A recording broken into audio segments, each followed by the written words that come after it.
నమస్కారం. City news తెలుగుకి స్వాగతం. ఈనాటి వార్తలు. 11.2 లక్షల మంది విద్యార్థులకు 694 కోట్లను అన్నమయ్య జిల్లా మదనపల్లిలో సీఎం వైఎస్ జగన్ బటన్ నొక్కి నేరుగా విద్యార్థుల తల్లుల ఖాతాల్లో జమ చేశారు. ఈ సందర్భంగా ముఖ్యమంత్రి మాట్లాడుతూ పిల్లలకు మనం ఇచ్చే ఆస్తి చదువేనని, పేదరికం చదువుకు అవరోధం కాకూడదన్నారు. గత ప్రభుత్వం విద్యార్థులకు అన్యాయం చేసిందని విమర్శించారు. విద్యార్థులకు న్యాయం చేసింది వైసీపీ అని అన్నారు. వైఎస్ఆర్ ఫీజు రియంబర్స్మెంట్ పథకాన్ని తెచ్చారని, అధికారంలోకి వచ్చినప్పటి నుంచి పూర్తి ఫీజు రియంబర్స్మెంట్ ఇస్తున్నామని చెప్పారు. గత ప్రభుత్వం పెట్టిన 1700 కోట్ల బకాయిలను చెల్లించామన్నారు. రాష్ట్రంలో ప్రతిపక్షాల తీరు దారుణంగా ఉందని, ఆలోచన శక్తి, వివేకం కొరవడిందని సీఎం జగన్ అన్నారు. తమ భూముల్లోనే రాజధాని కట్టాలన్న ఆలోచన నుంచి విపక్షాలను బయటపడేయాలని ఆ దేవుణ్ణి కోరుతున్నామన్నారు. రైతులు, పిల్లలకు, మహిళలకు చంద్రబాబు అన్యాయం చేశాడని, అన్ని వర్గాలని మోసం చేసిన వారే ఇప్పుడు లెక్చర్లు ఇస్తున్నారని, ఇదేమి కర్మరా బాబు అని ప్రజలు అనుకుంటున్నారని అన్నారు. పేదలు బాగుపడటం తట్టుకోలేక ఈ పెత్తందారులు దుష్ప్రచారం చేస్తున్నారని సీఎం జగన్ ఆగ్రహం వ్యక్తం చేశారు. బాబులు, దత్తపుత్రుల మాటలను ప్రజలు నమ్మొద్దని సూచించారు. రాక్షసులు, మారీచులతో యుద్ధం చేస్తున్నానని, తనకు ప్రజలతోనే పొత్తు అని, అందరికీ మంచి జరిగితేనే తనకు తోడుగా ఉండాలని ముఖ్యమంత్రి జగన్ పిలుపునిచ్చారు. పిల్లలకు మనం ఇవ్వగలిగిన ఆస్తి ఏదైనా ఉంది అని అంటే అది చదువులే.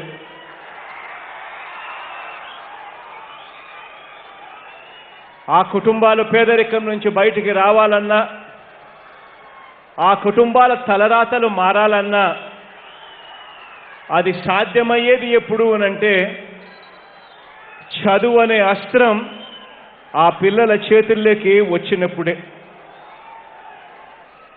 తమ కుటుంబాలు పేదరికం అన్నది, ఆ పేదరికం కారణం వల్ల ఏ ఒక్క పాప కానీ, ఏ ఒక్క బాబు కానీ, వీరెవరికీ కూడా పేదరికం అన్నది చదువులకు అవరోధం కాకూడదని ఒక మంచి ఆలోచనతో, ఒక మంచి మనసుతో, ఒక సామాజిక బాధ్యతతో అప్పటిలో ఆ దివంగత నేత, ఆ ప్రీతమ నాయకుడు,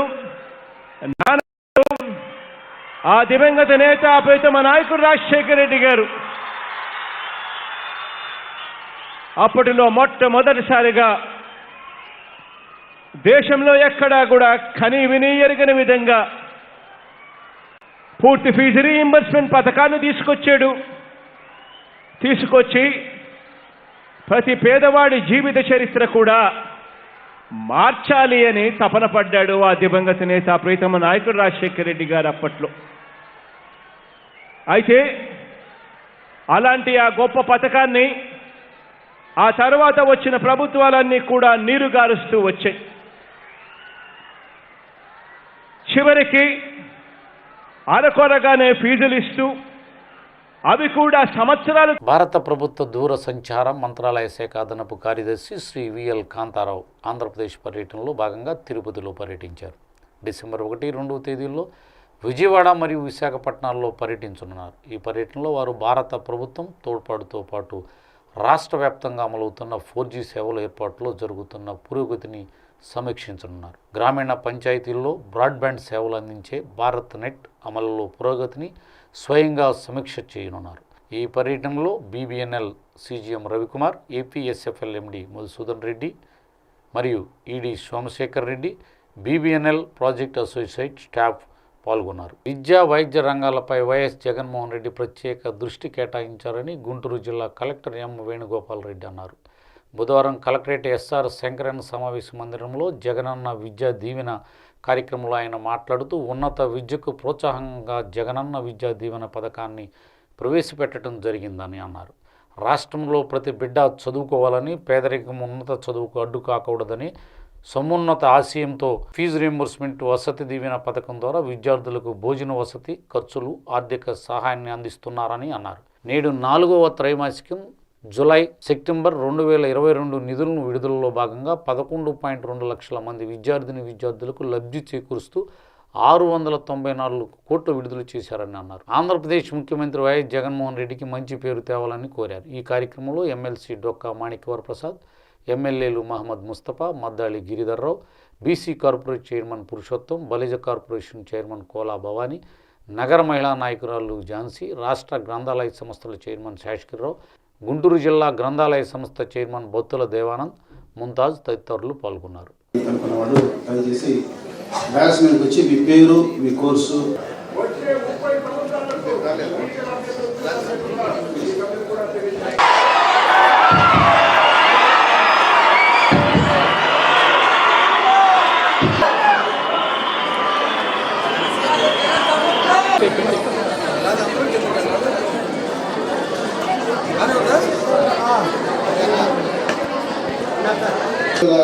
మందికి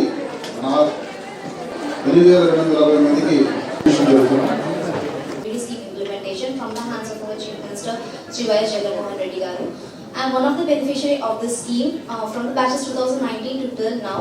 I feel very lucky and thankful for being a student from those batches. For the students who cut off their hope wings due to poor financial background, the scheme has made to regain those wings to achieve success in academics and higher education. And in previous government, they only paid half of the fees reimbursement to the colleges, that is directly to the colleges. But now our government is paying fees reimbursement directly to the mother's account so that the parents can go to college and inquire about the students' progress and other education activities, etc. Also, the volunteer system is very helpful for the students who could not go out and parents could not afford education. This is very helpful. And Disha app, especially for the girl students, it is very helpful for the. అంటే ఇక్కడ ఒక మంచి కార్యక్రమానికి మీరందరూ వచ్చారు. ఈ కార్యక్రమం జగనన్న గారి విద్యా దీవెన. ఈరోజు మనం చదువుకోవాలంటే ఎన్నో మన తల్లిదండ్రులు వ్యయ ప్రయాసాలతో కష్టపడి చదివించాల్సినటువంటి పరిస్థితి మనందరికీ తెలుసు. కొంతమంది తల్లిదండ్రులు పేదరికంతో చదివించలేక మరి పిల్లల్ని కూలి పనికి పంపించడమో లేకపోతే ఏదో పనులకి పంపించేటువంటి పరిస్థితి. అదే ఆడవారైతే వాళ్ళకి పెళ్లిళ్ళు చేసి మా బాధ్యత అయిపోయిందని చెప్పేసి చిన్న వయసులోనే ఎవరో ఒకరిని చూసి కట్టబెట్టేసి పంపించేటువంటి పరిస్థితి. మరి ఇలాంటి పరిస్థితిలో ఈరోజు మన గౌరవనీయులైనటువంటి ముఖ్యమంత్రి గారు జగన్మోహన్ రెడ్డి గారు ఎంతో మంచి మనసున్నటువంటి మనిషి.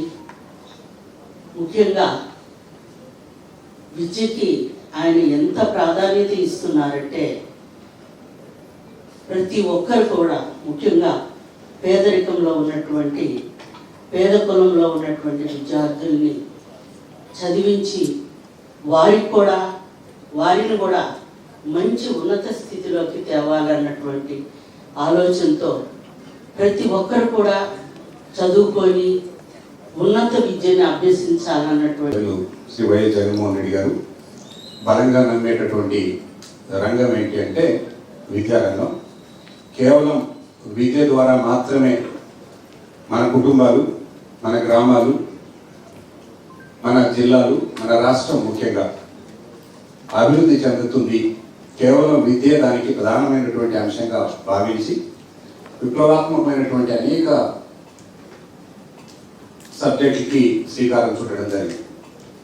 ముఖ్యంగా స్కూల్ ఎడ్యుకేషన్లో మీరు చూస్తే ఒకసారి ప్రాథమిక విద్యలో ఒక సైడు చాలా స్కూల్స్ మనం అక్కడ ఏ రకమైన మౌలిక వసతులు లేకుండా, అంటే ముఖ్యంగా తాగడానికి నీరు కానీ టాయిలెట్ ఫెసిలిటీ కానీ ఇట్లాంటివి ఏ రకమైన వసతులు లేని పరిస్థితుల నుంచి వాటిని పూర్తిగా సమూలంగా మార్పు చేస్తూ నాడు నేడు ద్వారా ఇప్పటికే జిల్లాలో 1/3 స్కూల్స్ అన్ని పూర్తయిపోయి రెండో విడత దాదాపుగా 563 స్కూల్స్లో ఈ కార్యక్రమాలు జరుగుతూ ఉన్నాయి.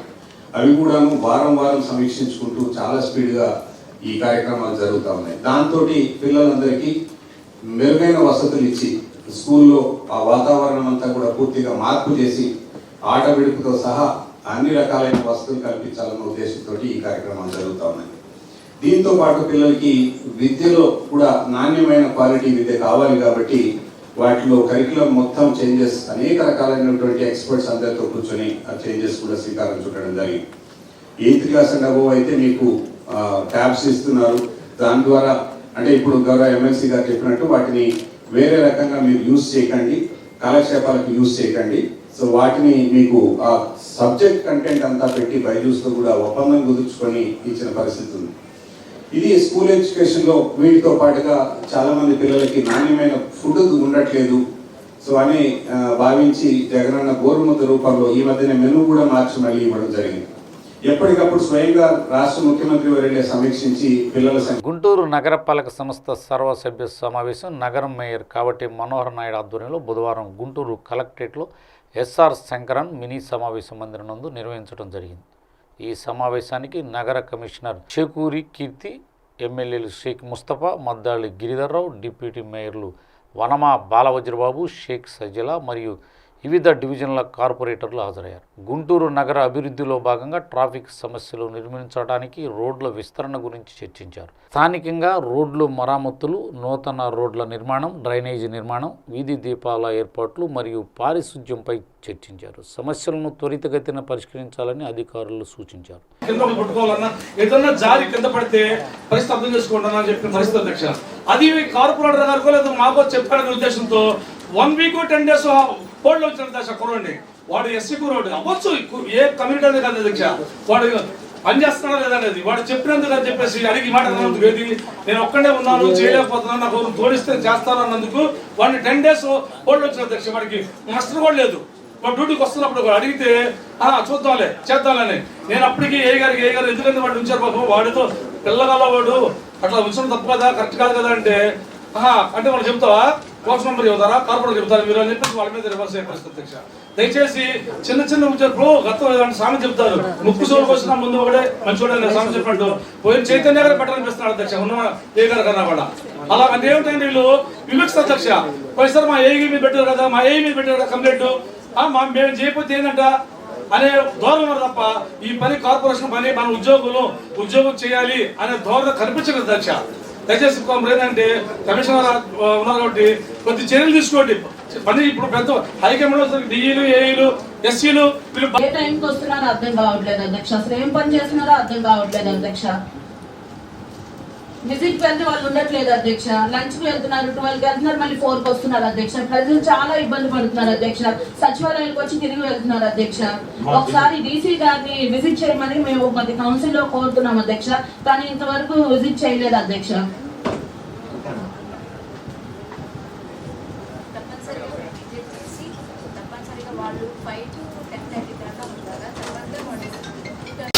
ఎన్ని ఉండాలండి? 28 కాసేపు పక్కన పెట్టండి, ఇన్ని ఉండాలి. ఒక్క నిమిషం. ఇక్కడ మనకి టోటల్ గా రోజుకి 420 టన్నుల చెత్త జనరేట్ అయ్యే దానికంటే కూడా ఎక్కువ చెత్త తీసుకెళ్లేంత కెపాసిటీ ఇప్పుడు ఎగ్జిస్టింగ్ వెహికల్స్ ఉంది.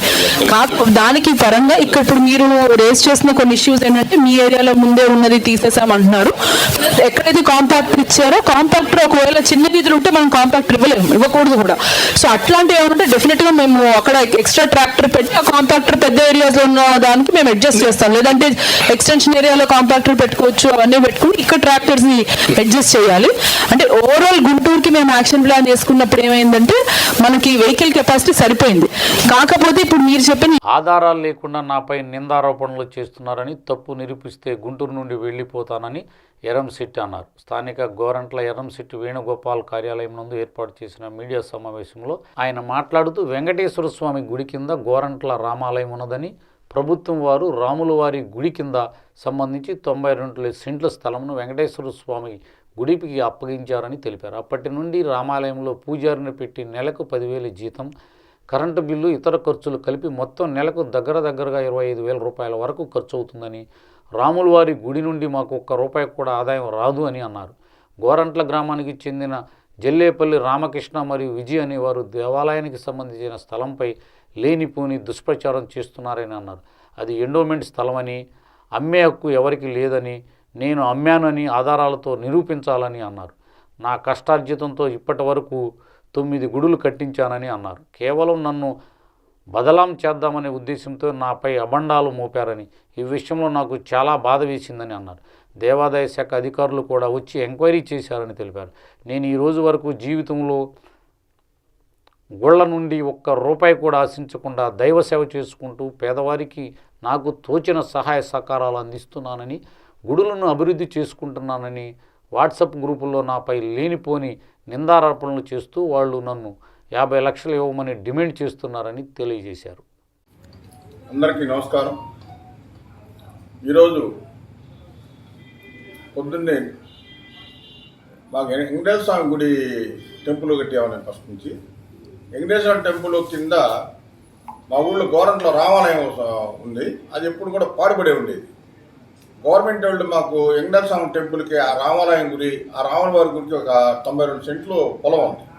మా వెంకటేశ్వర స్వామి గుడికి హ్యాండ్ ఓవర్ చేశారు మొత్తం కూడా. అప్పటి నుంచి కూడా వెంకటేశ్వర స్వామి గుడి చూసుకుంటా రామాలయం పంతులు పెట్టి నెలకి 10,000 రూపాయలు రామాలయం పంతులు గారికి ఇస్తుంటాం. 10,000 రూపాయలు మాకు ఖర్చు అవుతూ ఉంటుంది. రాముల వారి గుడి కరెంటు బిల్లు కట్టినవి, జీతం రాముల పూజారి డబ్బులు ఇవి, పువ్వులు ఇవి మొత్తం కూడా మేమే పంపిస్తుంటాం గుడికి. నెలకు దగ్గర నెల 10,000 ఖర్చు ఉంటుంది. ఇక్కడ వచ్చే పరిస్థితి ఏమి ఉండదు. ఆ గుడికి రూపాయి కూడా ఆదా రాదు, ఉండి కూడా ఉండదు. అయినా సరే మేము మెయింటైన్ చేస్తూ ఉంటాం. ఈరోజు కావాలని చెప్పి నా ఊరు గోరంట్ల జల్లేపల్లి రామకృష్ణ అని ఎట్లయినా సరే ఆ సైట్ ఎట్టకొట్ట మేము మా యాంటోళ్ళు చేసుకుంటే మాకు నూకేద్దామనే ఉద్దేశంతో వాళ్ళందరికీ మన కొంతమందికి మనసులో ఉంది. అయితే మాది అది గవర్నమెంట్ ఎండోమెంట్ ల్యాండ్. ఈరోజు నేను దాన్ని అమ్మానని చెప్తాడు డాక్యుమెంట్ తీసుకురావాలిగా. ఎండోమెంట్ ల్యాండ్ అసలు అమ్మడానికి ఎవరికి హక్కు లేదు. సార్ అమ్మినప్పుడు సాక్ష్యం ఉంటే డాక్యుమెంట్ తీసుకొచ్చి చూపించమని చెబుతాం. మేము డాక్యుమెంట్ తీసుకొస్తే నేను ఈ ఊరికి వెళ్ళిపోతాను ఉండడానికి. నేను ప్రతిరోజు ఏదో గుడికి వెళ్ళి నేను 9 గుళ్ళు కట్టాను మా కష్టంతో. ఈ 9 గుళ్ళు కూడా పూజాలకు కానీ కూర్చోవాలి కానీ కరెంట్ బిల్లు మేమే కడుతున్నాం మొత్తం కూడా. మా మీద కావాలని చెప్పేసి ఎన్ని మంచితనం ఎన్ని ఓర్చుకోలేక వీళ్ళు కొంతమంది కలిసి నా మీద దుష్పారం లేపుతూ ఉన్నారు. నాకు ఈ విషయం నాకు చాలా బాధ వేస్తుంది. వాళ్ళకి తెలుసు ఏ గుడి ఎట్లా చేస్తున్నాడు, ఏ గుడి ఎట్లా ఉందనేది వాళ్ళకి అందరూ కూడా తెలుసు. వాళ్ళకి కథ ఏంటంటే వెనక నాకు బ్యాట్ తేవాలి. ఇప్పుడు మా ఊరు వాళ్ళకంటే వాడు 100 చెప్పిన ఎవరెన్నో. అదే టౌన్ కానీ చుట్టుపక్కల వాళ్ళు చూస్తుంటారుగా, చూసి ఏంటి వేణు గారు రెడ్డి చేశారంటే వాళ్ళ నంబర్ కొంతమంది అయితే 800 కోట్లు అమ్ముకున్నాడు. అవి అమ్ముకునే వాళ్ళకి దేవస్థానం అమ్మేది ఏంది దానికి? అసలు మా ఎండోళ్ళు ఉంది, మేమే మెయింటైన్ చేస్తున్నాము. ఎండోమెంట్ వాళ్ళకి సంబంధం లేదు పాపం. ఏదైనా సరే వాళ్ళు ఎంక్వైరీ కూడా వచ్చారు, చూసుకుంటే ఆ పక్కన ఏదో చిన్న ఇదైతే తీయమంటే తీసేస్తామని చెప్పాము. అయితే అమ్మటం అనేది గ్రామంలో ఆఫీస్ దగ్గర ఎవడొస్తారా పాపం ఎవడు మేము కూర్చొని అడిగుకుంటుంటాం. వాడు ఏ పని లేకుండా ఒక ఎగలో ఒకటి పెట్టుకొని ఎవడో తుక్కు బ్యాగలు పెట్టేసి మేము పేపర్ వాళ్ళని మమ్మల్ని డిమాండ్ 50 లక్షలు అంటారు. నేను ఇవ్వాలి 50 లక్షలు 50 లక్షలు డిమాండ్ చేస్తారండి నన్ను. ఇది కాదు, గత 7 సంవత్సరాలు జరుగుతూనే ఉంది. ఇంతకుముందు ఇట్లా గొడవ పెట్టారు. కేసు కూడా అంతే ఉంది ఇప్పుడు కూడా. వీళ్ళిద్దరే జల్లేపల్లి రామకృష్ణ, విజయ అనేవాడు, వీళ్ళిద్దరే ఎవరు ఉంటున్నారు. నేను ఒకసారి ఆ ఎకరం నన్ను మా హ్యాండ్ ఓవర్ చేయమంటారు వాళ్ళు పొలం. అది ఎండోమెంట్ నీకు ఏం చేసుకుంటాను? అది గుడి సైట్ని నీవేం చేసుకుంటావు? గవర్నమెంటే మాకు ఇచ్చింది. ఆ ఎకరం అంతే ఉంది. దీన్ని ఎవరు అమ్మడానికి లేదు, ఎవరికి అమ్మే హక్కులు ఎవరికి లేవు. ఈరోజు ఇక్కడ విచ్చేసిన పెద్దలందరికీ నమస్కారాలు తెలియజేసుకుంటాను. నా పేరు కోటేశ్వరరావు, ఒల్లిపల్లి, నేటివ్ ఆఫ్ గోరంట్ల గ్రామం. వృత్తిరీత్యా రైల్వేలో టీటీగా 33 సంవత్సరాలు చేసి రిటైర్డ్ అయి ఉన్నాను. వేణుగారితో గత 36 సంవత్సరాల నుంచి నాకు స్నేహ బాంధవ్యం ఉంది. వారిని గురించి చెప్పాలంటే నా దగ్గర అయితే మాటలు లేవు. అంత గొప్ప ప్రజాసేవ చేసినటువంటి వ్యక్తి. ఆ ప్రజాసేవని విశ్లేషించి చెప్పడానికి కూడా ఈ సమయం అయితే సరిపోదు. అలాంటి సేవా దృక్పథం కలిగినటువంటి ఆయన మీద నెపాలేసి అభాండాలేసి అవినీతి రుద్దడం అనేది అన్యాయం, అక్రమం, అరాచకం అని నేను భావిస్తున్నాను. ఈ గ్రామంలో ఎవరినైనా అడగండి, వేణుగారు అంటే ఎలాంటి వారో, ఎలాంటి సేవా దృక్పథం కలిగి కూడా సేవా దురంధరుడు అనేటువంటి బిరుదు కూడా ఆయన అర్హుడని నేను భావిస్తున్నాను. అలాంటి వ్యక్తి మీద అన్యాయం. స్వామి గుడి లక్ష్మీ పద్మావతి శ్రీ వెంకటేశ్వర స్వామి గుడి 2014లో నిర్మాణం జరిగింది. తర్వాత కొంతమంది ప్రెసిడెంట్లు మారారు. 2012లో వేణుగారు వచ్చారు ప్రెసిడెంట్గా. ఆయన వచ్చిన తర్వాత చాలా అద్భుతంగా చాలా కార్యక్రమాలు జరుగుతున్నాయి. మన సబ్బుల కంపెనీ ఆయన ఆధ్వర్యంలో బ్రహ్మాండంగా నిత్యం బ్రహ్మాండంగా పూజలు జరుగుతున్నాయి, కార్యక్రమాలు జరుగుతున్నాయి. ఆయన మీద ఎటువంటి మాకు ఉద్దేశం లేదు. తర్వాత అందరూ కూడా ఒకరే అయినా గోరంట్లో నేను ఎక్కడి నుంచో వచ్చాను, నేను కమ్మాయిని అయినా నేను ఒక్కడినైనా కూడా నన్ను బాగా గౌరవిస్తారు. నేను అందులో 2004 నుంచి ఇప్పటి వరకు కూడా నేను కదిరిగానే పనిచేస్తున్నా. అందరూ ఆమోదంతో అందరూ నాకు బాగా సహకరిస్తారు. ఈయన వచ్చిన తర్వాత ఇంకా బాగా కార్యక్రమాలన్నీ నువ్వే చూడు సుబ్బారావు చేస్తుంటాడు. అటువంటిది ఏది కూడా మనకి ఇక్కడ ఏం జరగదు. గుంటూరు జిల్లా పత్తిపాడు నియోజకవర్గం కాకుమాను గ్రామానికి చెందిన గన్నవరపు వెంకటేశ్వర్లు అప్పుల బాధ తాళలేక బుధవారం తెల్లవారుజామున బాత్రూంలో ఉరేసుకొని మృతి చెందాడని ఎస్ఐ డి రవీంద్రబాబు తెలిపారు. వెంకటేశ్వర్లకు 2 ఆటోలు ఉన్నాయని, ఒక ఆటోకు ఫైనాన్స్ చెల్లించకపోతే ఫైనాన్స్ వారు తీసుకెళ్లగా అప్పటి నుంచి మనస్తాపనతో ఉన్నాడని, అతనికి సుమారు 6 లక్షల రూపాయల అప్పులు ఉన్నట్లు తండ్రి సుబ్బారావు తెలిపారు. దీంతో తీవ్ర మనస్తాపానికి గురై బుధవారం ఉరివేసుకొని మృతి చెందాడని తెలిపారు. కేసు నమోదు చేసి దర్యాప్తు చేస్తున్నట్టు ఎస్ఐ డి రవీంద్రబాబు తెలిపారు.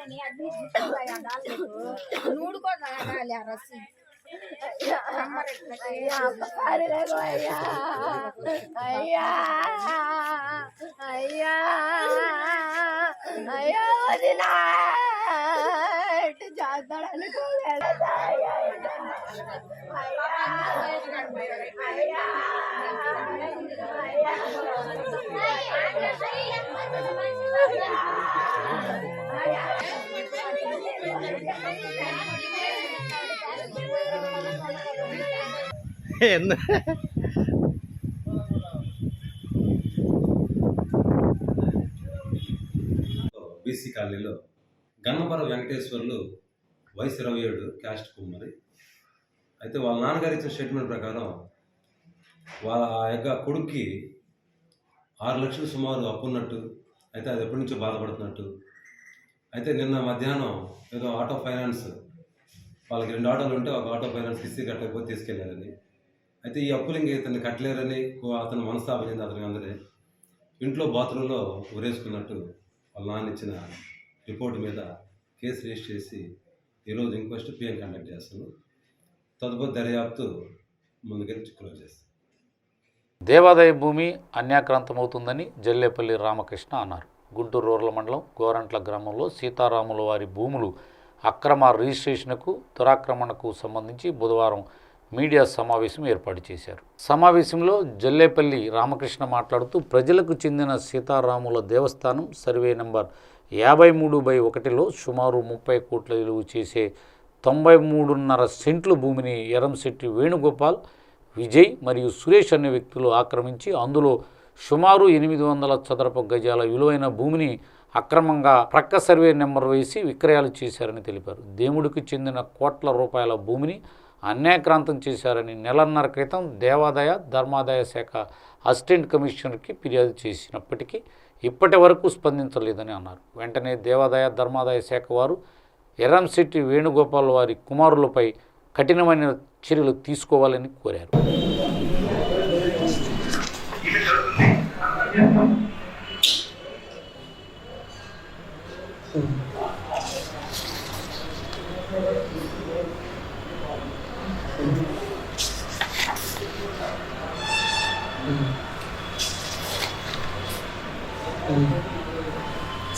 తీసుకోవాల్సింది కలరీ.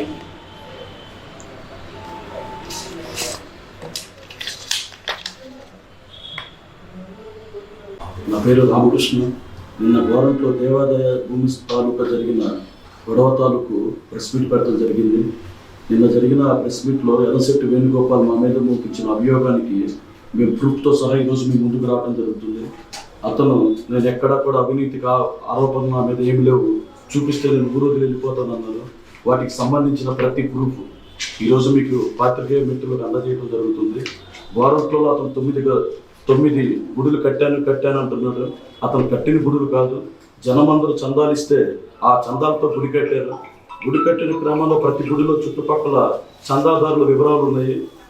అతను గోరంట్లలో ఉన్న చెరువు పారంబోకులు, కొండ పారంబోకులు, రోడ్డు మీద ఉన్న పారంబోకు స్థలాలన్నీ గత 10 సంవత్సరాల నుంచి అమ్ముకుంటూ ఇలాంటి కార్యక్రమాలు పాల్పడుతూ ఉన్నాడు.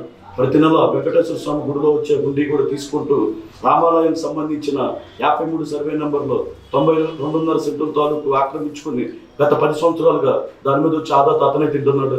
గుడి ఎండోమెంట్కి సంబంధించిన గుడి, ఆ గుడి తాలూకు వచ్చే ఆదాయాన్ని అతనేదో సొంతంగా పెడుతున్నానని చెప్తున్నాడు. ఎక్కడ కూడా అతను సొంత డబ్బులు పెట్టిన దాఖలాలు ఏమీ లేవు. మీరు గోరంట్ల ఊర్లో ఎక్కడ విచారించుకున్నా అతను భాగవతం తెలిసిపోతుంది. ఊర్లో ఇంకేమీ లేవు అతను అమ్ముకోవడానికి, ఈ ఎండోమెంట్ భూములు తప్పించి. అతను నేను రౌడీని కాదు అంటున్నాడు. ఇదిగోండి అతని మీద ఉన్న రౌడీ షీట్ వివరాలు. మేము ఎక్కడైనా అతన్ని డిమాండ్ 50 లక్షల రూపాయలు డిమాండ్ చేశామని చెప్తున్నారు. డిమాండ్ చేసిన దాఖలాలు ఆడియో రికార్డు కానీ ఏమన్నా ప్రూఫ్లు ఉన్నా కానీ మేము గోరంట్ల ఊరు వదిలేసి వెళ్ళిపోతాము. దీని మీద మీకు వివరాలతో సహా ప్రూఫ్తో సహా పాత్రికేయ మిత్రులకు మేము అందజేయడం జరుగుతుంది. ఎర్రశెట్టి వేణుగోపాల్ నిజాయితీగా ఈ రోజు నుంచి కూడా నిజాయితీగా ఉండటం నేర్చుకో. ఎదుటోళ్ళ మీద రాళ్ళేసి ఎదుటోళ్ళని బజార్కి ఇచ్చే పని చేయగాకు. నువ్వు మాట్లాడటం అంతకన్నా ఎక్కువ నేను మాట్లాడగలను, కానీ వయసు రీత్యా నీకు విలువిచ్చి తగ్గి ఈ రోజు ప్రూఫ్తో సహా మీకు అందజేయడం జరుగుతుంది. నా పేరు అరగల లక్ష్మయ్య. మేము వెంకటేశ్వర స్వామి గుడి టెంపుల్ మొదలుపెట్టాము. అతనికి ఎలాంటి సంబంధం లేదు. నేను, ఈరబాబు, మాణిక్యవేలు, సుబ్బారావు 10 మందిని కలిసి, కోనచంద్రరావు వీళ్ళందరం కలిసి మేము గుడి మొదలుపెట్టి ఆల్రెడీ కట్టేసాం. కట్టిన తర్వాత మధ్యలో వచ్చి కొంత నెంబర్ని ఆకట్టుకొని మా మీద ఉపయోగాన్ని నెట్టి మీరు తప్పు చేస్తున్నారని చెప్పి మా మీద నిందలు వేసి గుడిని దౌర్జన్యంగా రౌడీ చేసి లాక్కున్నాడు.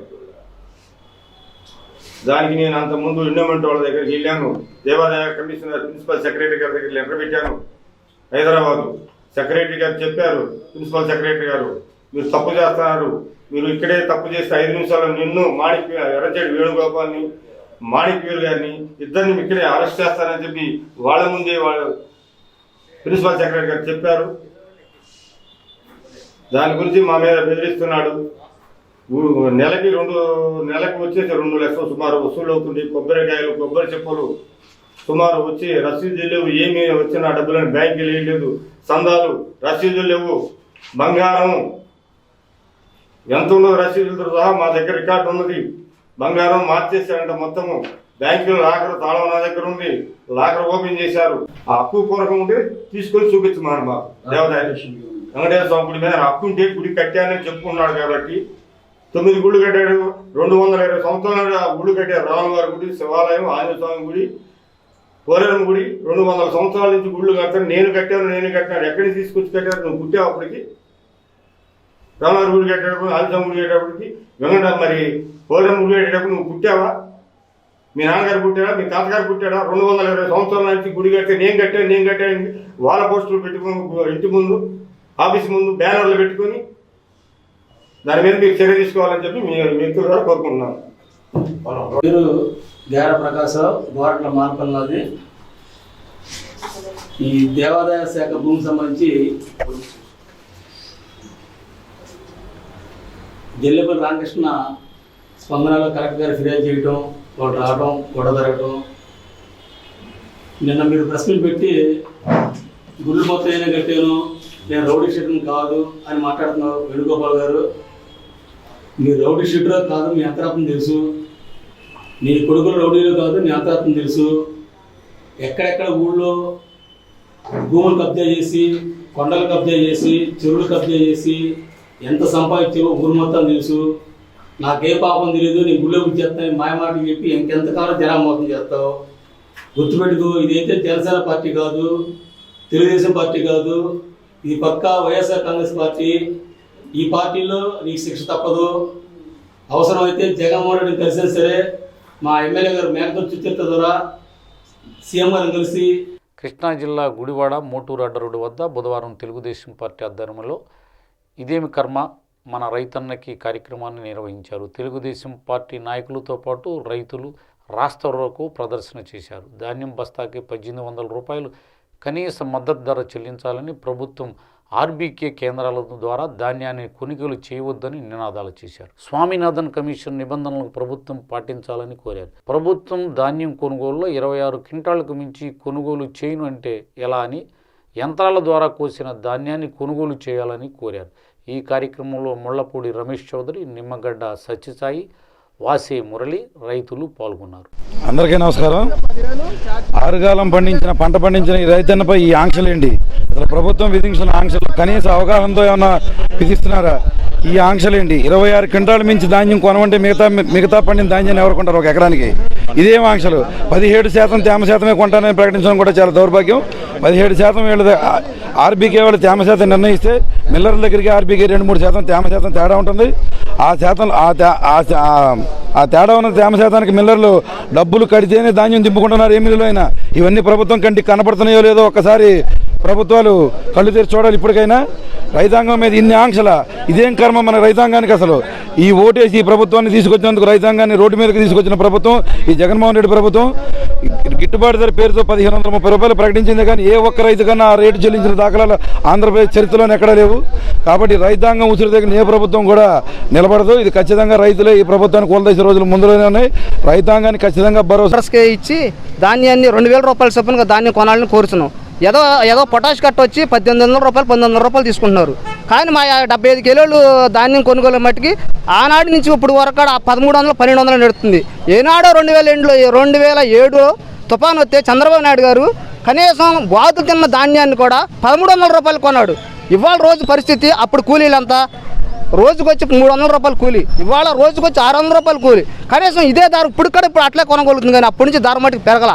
ఇది మటుకి జగన్మోహన్ రెడ్డి గారు తెలుసుకుని ధాన్యం కొనుగోలు కేంద్రం మటుకు ఆర్బీఐకి తీసేసి రైతు సోదరులని, రైతు అన్నల్ని, రైతు తమ్ముళ్ళందరినీ కూడా మంచి మిల్లర్స్కి ఇచ్చుకుని ధాన్యం కొనుగోలు కేంద్రం చేయాలి. అంతేగా ధాన్యం కొనుగోలు కేంద్రం ఆర్బీఐ వాళ్ళకి ఇవ్వడం తప్పు, రాంగు. ఆయన చేసే పని అంతా తప్పుడు పనే చేస్తున్నాడు. కానీ మద్దతు ధర కనీసం 1800 రూపాయల మద్దతు ధర లేనిది బస్తాకు 75 కేజీలకు వస్తే ఉపయోగం ఉండదండి.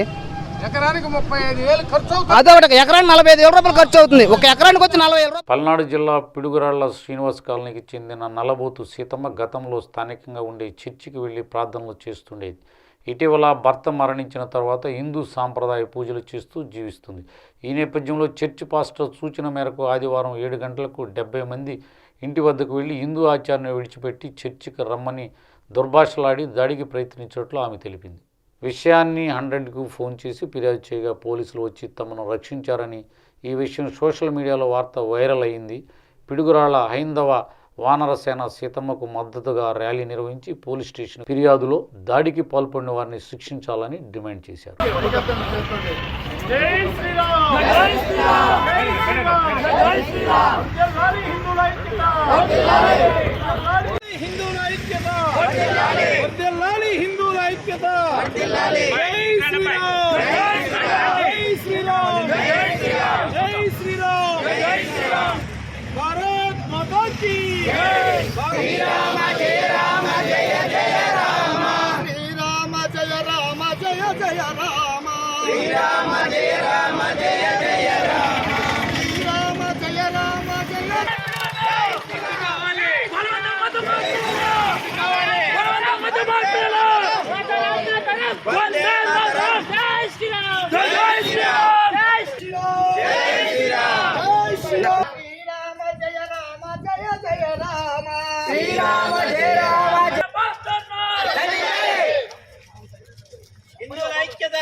భారత్ మాతా కీ జై. ఈ రోజు ఈ సీతమ్మకి జరిగింది, రేపు ఇంకొకరు జరుగుతుంది, రేపు మీ ఇంటికి కూడా ఎలాంటి పరిస్థితి ఎదురైతే అప్పుడు కూడా మీరు మేల్కోరా? ఈ రోజు పిడుగురాళ్లలో బోయ కాలనీలో ఈవిడ జరుగుతున్న అన్యాయం నాకు ఫోన్ కాల్, మార్నింగ్ తెల్లవారు లేవక ముందే వచ్చిన కాలు. ఆవిడ ఏడుస్తూ, నేను బతకడం కష్టమమ్మా, నేను మీరు వచ్చే వరకు కూడా ఉంటాను లేదో తెలియదు, దయచేసి తొందరగా రండి, దయచేసి నా పిల్లలకి నాకు అన్యాయం జరుగుతుంది, ప్రాణభయం ఉంది మాకు, మా మీదకి వచ్చేసారు మొత్తం అందరూ కూడా 80-90 మంది వస్తే ఇంట్లో వేసి పెట్రోల్ పోస్తామంటున్నారు. మతం ముందు ఎక్కడ హిందూ దాని మళ్ళీ క్రిస్టియానిటీలోకి వచ్చి మళ్ళీ ఏమైంది నీకు, మళ్ళా హిందూగా మారి క్షుద్ర పూజలు చేస్తున్నావా? నువ్వు క్షుద్ర పూజలు చేయడం ఆపకపోతే, ఆ చెట్టు నరకపోతే నీ చేతితో నువ్వే నరకాలి ఆ చెట్టుని, మేము నరకము.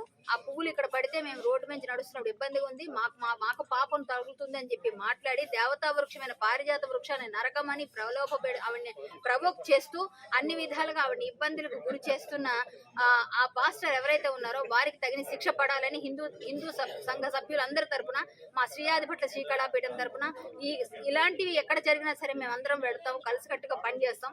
వాళ్ళందరికీ మేము అండగా వచ్చామండి. ఖచ్చితంగా ఆ పాస్టర్ని వారి తోడుగా ఎవరైతే వచ్చారో వారందరి మీద కేసులు బుక్ చేయాలి. తిరిగి రివర్స్ లో ఈవిడకి కుటుంబ సభ్యులకి ఏదో ఉంది, వాళ్ళ పర్సనల్ ప్రాబ్లమ్స్ అన్నట్టుగా పోలీసుల దగ్గర వాళ్ళ బలం ఎక్కువ ఉండడం వల్ల, వీళ్ళు ముగ్గురు అవ్వడం వల్ల వీళ్ళకి బలగం లేదు అని వీళ్ళతో రివర్స్ లో వీళ్ళ మీద వాళ్ళతో కేసులు పెట్టించి ఇది కుటుంబ తగాదాలుగా చూపిస్తున్నారు ఇక్కడ పోలీసులు. అది చాలా అమానుషం. బాధితులకి న్యాయం జరిగే వరకు ప్రతి హిందూ బంధువు కూడా పోరాడతారు, ప్రతి హిందూ సంఘం ఇందులో పాల్గొంటుంది.